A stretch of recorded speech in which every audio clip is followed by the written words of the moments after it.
This is Garrett Fry, the Alleyway Sequence Lead for 3D Digital Map Painting, and we are taking a look at shot 1325. So we start down low, and then we end high here, looking at the stairway. So there's another shot that goes along with this shot that we need to provide continuity for. It's 1324. So with 1324 and 1325, they're of the same location. The framing is different. 1324 has a framing of something like this. And so the continuity that you need to provide between these two shots is a window that you're adding in 1324 and a little bit of a light that's coming out of this doorway. There's also light in this window that you're going to see that you can kind of use this as reference for. That is a really nice look for the light coming through. So I'm not sure you're going to see this window at all. You'll have to check between this shot and 24 to see if you need to put in that window. So in addition to that, you can put garbage piles here on both sides of this stairway, and then you can have the garbage or the grime and stuff kind of pooling up here and then coming down this kind of stairway right here.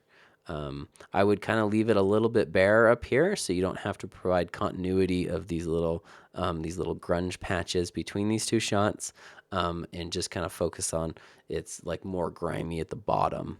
So in addition to that, you will need to get rid of this car. And I think the best way to do that is to just grab the plate here and just move it over and do some paint and cloning and stuff and kind of reconstruct the other half of this big trash can here. So do that all the way across. You can put garbage in front of here if it helps.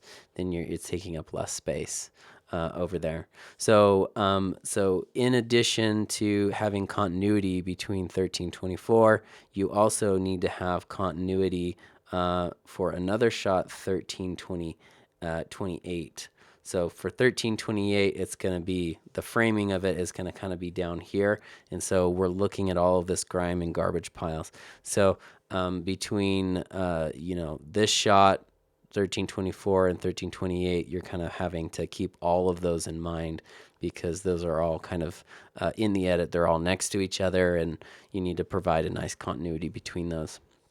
So you'll have to see what kind of angle you can, how extreme the angle change is between 1328 and 1325, because if it's extreme enough, then your garbage piles don't have to be like super exact. But if there's anything that's like really distinct about your garbage piles, like you have a certain kind of box and it has a label on it or something, and it's really identifiable, then you need to provide that identifiable thing in the next shot.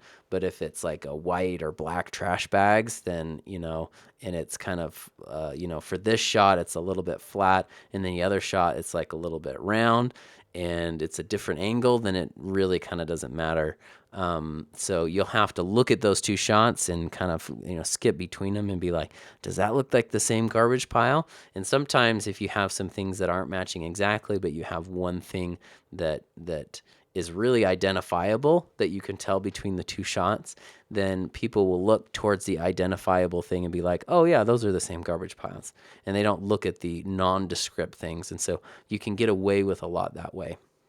With over 4 gigs of image reference in the library, there's a lot to go through before you get started in the sequence. Make sure you play around and experiment with the photography before you commit yourself to the work on the final matte painting.